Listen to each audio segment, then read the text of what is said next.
Hello everyone. So we are solving the index questions of the chapter haloalkanes and haloarenes. And today we will solve the question number 7. So let's see what the question says. Which alkyl halide from the following pairs would you expect to react more rapidly by an SN2 mechanism? Explain your answer. आपको क्या given है बेटा? आपको कुछ pairs दिए हुए हैं alkyl halide के. जैसे पार्ट 1 में आपको ये 2 एल्काइल हैलाइड्स गिवन है. आपको बताना है इन दोनों में से कौन से वाला एल्काइल हैलाइड SN2 मैकेनिज्म के थ्रू रिएक्ट करेगा, राइट? और आपको अपने आंसर को एक्सप्लेन भी करना है. मतलब आपको ये बताना होगा कि ये करेक्ट आंसर क्यों है. तो सबसे पहले तो अब हमें ये पता होना चाहिए कि SN2 मैकेनिज्म होता क्या है. सबसे पहले हम बात यहाँ पर करेंगे SN2 मैकेनिज्म की. ये आपने पढ़ा होगा अच्छे से, राइट? SN2 मैकेनिज्म क्या होता है बेटा? ये है आपके पास कोई एल्काइल हैलाइड, मतलब मान लेते हैं यहाँ पर है RX, ठीक है? इसमें क्या होगा? एक होता है न्यूक्लियोफाइल. न्यूक्लियोफाइल को हम जनरली दिखाते हैं ऐसे, ठीक है? या फिर आप न्यूक्लियोफाइल को कैसे दिखा सकते हैं? ऐसे, नेगेटिव चार्ज के साथ. लेकिन ऐसा बिल्कुल जरूरी नहीं है कि न्यूक्लियोफाइल के ऊपर हमेशा नेगेटिव चार्ज हो. अब ये जो न्यूक्लियोफाइल है बेटा, ये कहाँ अटैक करेगा? ये करता है एल्काइल हैलाइड पर बैक अटैक. एंड यहां से ये जो है X, ये है लिविंग ग्रुप, ये बाहर चला जाता है, ठीक है? तो आपको यहां पर क्या मिल जाएगा? R nucleophile plus X minus, this is leaving group, ठीक है? अब SN2 मैकेनिज्म अगर ऐसा है तो ये किस किस चीज पर डिपेंड करेगा? देखो बेटा, SN2 3 चीजों पर डिपेंड करेगा. किस किस पर? यहां पर लिखेंगे. First one is nucleophile. Nucleophile पर डिपेंड कर रहा है कि न्यूक्लियोफाइल कौन सा होगा, ठीक है? दूसरा किस पर डिपेंड करेगा? R ग्रुप पर. R ग्रुप मतलब जो एल्काइल ग्रुप आपने यहां पर लिया है RX में, ठीक है? और किस पर डिपेंड करेगा बेटा? और ये डिपेंड करता है लिविंग ग्रुप पर. लिविंग ग्रुप कौन सा हुआ? जो RX में से बाहर निकल रहा है, दैट इज लिविंग ग्रुप, ठीक है? इन सारे के सारे पार्ट्स में लिविंग ग्रुप क्या है? कॉमन है. क्या है लिविंग ग्रुप यहां पर? Br. तो लिविंग ग्रुप अगर कॉमन है तो लिविंग ग्रुप के बेसिस पर तो हम नहीं बता पाएंगे कि SN2 किस में ज्यादा होगी, किस में कम होगी, ठीक है? उसके बाद क्या है? न्यूक्लियोफाइल. न्यूक्लियोफाइल का कहीं कोई जिक्र नहीं किया गया है, मतलब न्यूक्लियोफाइल भी सेम होने वाला है, तो न्यूक्लियोफाइल के बेस पर भी नहीं बात कर रहे हैं. किस बेसिस पर बात करेंगे बेटा? हम बात करेंगे एल्काइल ग्रुप के बेसिस पर. कैसे? यहां पर हमें चेक करना होगा स्टेरिक हिंड्रेंस. स्टेरिक हिंड्रेंस का मतलब क्या हुआ? क्योंकि देखो, पीछे से अटैक करना है इसको. R जितना छोटा होगा न्यूक्लियोफाइल उतनी आसानी से अटैक कर पाएगा, और जितना बड़ा होगा आपके पास एल्काइल ग्रुप उतना ही मुश्किल होगा back attack of nucleophile. Done. अब यहां पर एक लाइन लिख लेंगे बेटा, जो मैंने आपको अभी अभी समझाई. क्या?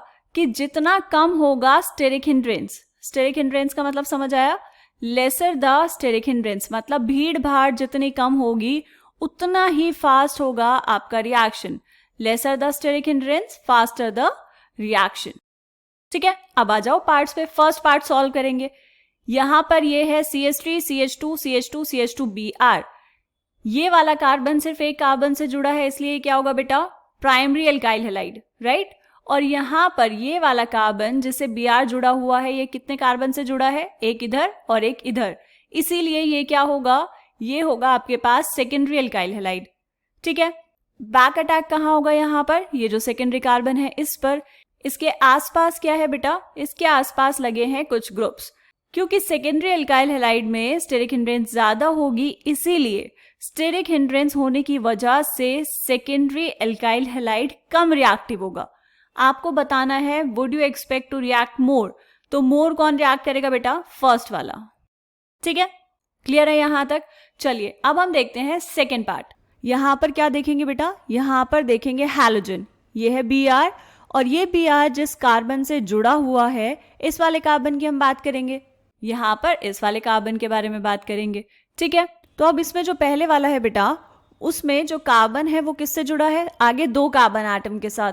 तो ये वाला जो हैलाइड है ये क्या हो जाएगा? Secondary alkyl halide. ये है आपके पास सेकेंडरी, और यहां पर ये कार्बन आगे कितने कार्बन से जुड़ा है बेटा? ये जुड़ा है फर्दर 3 कार्बन एटम्स के साथ. ये यहां पर, ये यहां पर और ये यहां पर 3 मिथाइल ग्रुप्स लगे हैं, तो ज्यादा बल्कि है. अब अगर न्यूक्लियोफाइल यहां से इस पर अटैक करने आएगा तो अटैक करना मुश्किल होगा, राइट? तो इसीलिए इसमें रेट किसका ज्यादा होगा रिएक्शन का? इसमें होगा फर्स्ट वन। तो यहां पर क्योंकि ये क्या है बेटा, ये है टर्शरी हैलाइड। ठीक है, बात समझ आ गई यहां पर भी। चलो नेक्स्ट और लास्ट पार्ट देखेंगे। लास्ट पार्ट में सबसे पहले देखेंगे हैलोजन, एक है यहां पर और एक ये है यहां पर। अब यहां पर आप फंस गए, क्यों? क्योंकि अभी तक तो आप सिर्फ चेक कर रहे थे primary alkyl halide, secondary alkyl halide और टर्शरी अल्काइल हैलाइड। यहां पर ये दोनों ही हैं आपके पास प्राइमरी। ठीक है, अब बताओ बेटा प्राइमरी में कैसे करेंगे? सोचो सोचो। देखो, हमें क्या कराना है, बैक अटैक। इन वाले स्ट्रक्चर्स को हम यहां पर अलग से ड्रॉ कर लेते हैं एक बार, तो हमें अच्छे से समझ आएगा। ये है CH3 CH, यहां पर CH3 CH2 CH2 and this is Br। दूसरा क्या है, CH3 CH2 CH, यहां पर मिथाइल ग्रुप CH2 Br। इन दोनों में से हमें बाहर निकालना है ये Br ग्रुप। ये Br ग्रुप कब बाहर निकलेगा बेटा? जब न्यूक्लियोफाइल अटैक करेगा। कहां पर? न्यूक्लियोफाइल अटैक करेगा एक इस वाले कार्बन पर और यहां पर इस वाले कार्बन पर। ठीक है, अब इन दोनों को ध्यान से देखो। जिस कार्बन पर अटैक होना है यहां पर ये जो मिथाइल ग्रुप है ये इससे थोड़ा दूर है ना, तो स्टेरिक हिंड्रेंस थोड़ी कम होगी। लेकिन सेकंड वाले में ये मिथाइल ग्रुप इस वाले कार्बन के बिल्कुल पास है जिस पर अटैक होना है ना। तो देखो यहां पर हुआ स्टेरिक हिंड्रेंस और यहां पर ये दोनों दूर दूर हैं। इसीलिए यहां पर SN2 मैकेनिज्म से कौन ज्यादा रिएक्ट करेगा, फर्स्ट वन या सेकंड वन? इसका आंसर होगा फर्स्ट वन। ठीक है, तो इसको यहां पर भी मार्क कर लेंगे। इन सब में पहले वाला जो है वही सबसे ज्यादा रिएक्ट करेगा। बात समझ आ गई सबको? ठीक है, तो SN1 SN2 के कॉन्सेप्ट आपको अगर क्लियर होंगे तो ये वाले क्वेश्चन आसानी से हो जाएंगे। ठीक है बेटा, चलिए मिलते हैं नेक्स्ट क्वेश्चन में, तब तक के लिए बाय बाय।